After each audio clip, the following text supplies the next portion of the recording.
হেডের দাপটে মাথা ঘুরে গেল পন্থদের। ঘরের মাঠে হায়দ্রাবাদের কাছে হার সৌরভের দিল্লির। ট্রেভিস হেডের দাপটে ঘরের মাঠে ফেরার অভিজ্ঞতা ভালো হলো না ঋষভ পন্থের দলের। আগে ব্যাট করে 266 তুলেছিল হায়দ্রাবাদ, জবাবে দিল্লি থেমে গেল 199 রানে। কোনো দল যদি প্রথম 6 ওভারই স্কোরবোর্ডে বিনা উইকেটে 125 রান তুলে ফেলে থাকে, তাহলে সেই ম্যাচের আর কি পড়ে থাকে। শনিবার দিল্লির বিরুদ্ধে এভাবেই ফিরোজ শাহ কোটলায় তাণ্ডব দেখালো হায়দ্রাবাদের ব্যাটাররা। ঘরের মাঠে প্রথমবার খেলতে নেমেছিল পন্থের দিল্লি। মাঝে দুটি হোম ম্যাচ খেলতে হয়েছিল বিশাখাপত্তনমে। তবে ঘরের মাঠে ফেরার অভিজ্ঞতা ভালো হলো না ঋষভ পন্থের দলের। আগে ব্যাট করে নির্ধারিত 20 ওভারে 266/7 তুলেছিল হায়দ্রাবাদ, জবাবে দিল্লি থেমে গেল 199 রানে, হার 67 রানে। অল্পের জন্য দ্বিতীয় শতরান পেলেন না হায়দ্রাবাদের ট্রেভিস হেড, কিন্তু 32 বলে 89 করে যা ক্ষতি করার করে গেলেন। সঙ্গী হিসেবে অভিষেক শর্মা 12 বলে 46 এবং শাহবাজ আহমেদের 29 বলে অপরাজিত 59। কথা ভুললেও চলবে না। জবাবে দিল্লির জেক ফ্রেজার ম্যাকগার্ক আর বাংলার অভিষেক পোরেল বাদে আর কেউ লড়াই করতেই পারলেন না। বিপুল রান তাড়া করতে নেমে দিল্লিকে শুরুটা ভালো করতেই হতো। ওভার প্রতি প্রায় 13 রান করে তোলা সত্যিই কঠিন।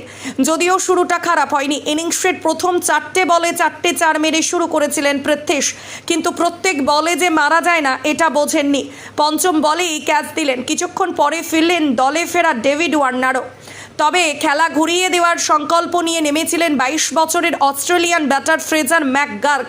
তৃতীয় ওভারে ওয়াশিংটন সুন্দরকে 3টি 4 এবং 3টি 6 মেরে 30 রান নিলেন।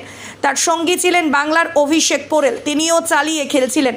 এমন সময়ে মায়াঙ্ক মার্কান্ডেকে নিয়ে আসেন কামিন্স। তার ওভার থেকে 21 রান নেওয়ার পর আউট অন ম্যাকগার্ক। 18 বলে 65 করেন তিনি।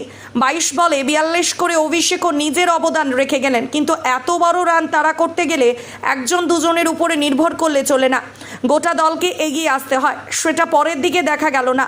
ট্রিস্টান স্টাবস এবং ঋষভ পন্থ এতটাই ধরে খেললেন যে রান তোলার গতিবেগ অনেকটাই কমে গেল। সেই জায়গা থেকে আর বেরিয়ে আসতে পারল না দিল্লি।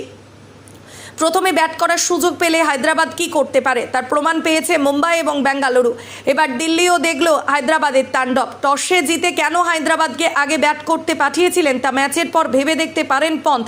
ভেবেছিলেন পিচের সুবিধা নেবেন, কিন্তু ট্রেভিস হেড বা অভিষেক শর্মা পিচ ব্যাটারকে হিসাবে বাইরে বার করে দিলেন। প্রথম ওভারেই খলিল আহমেদ দিলেন 19। দ্বিতীয় বলেই 6 মেরে নিজের মনোভাবের কথা স্পষ্ট করে দিয়েছিলেন হেড।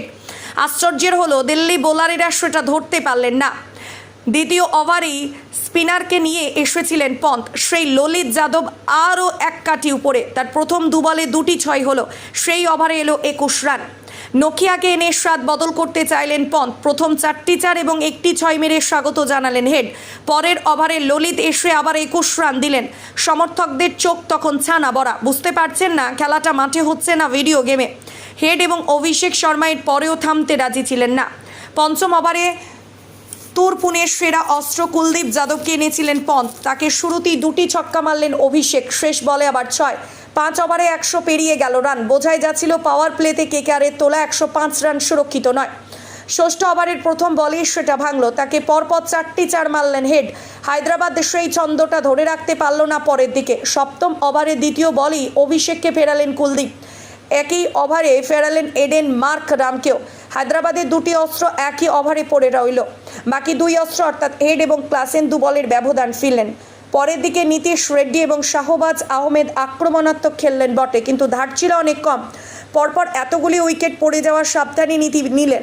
তাই এক সময় যে হায়দ্রাবাদের রান অনায়াসে 300 পেরিয়ে যাবে মনে হচ্ছিল, তারাই এসে থামল 266 রানে। দিল্লির পক্ষে একটাই সান্ত্বনা কুলদীপ যাদবের 4 উইকেট।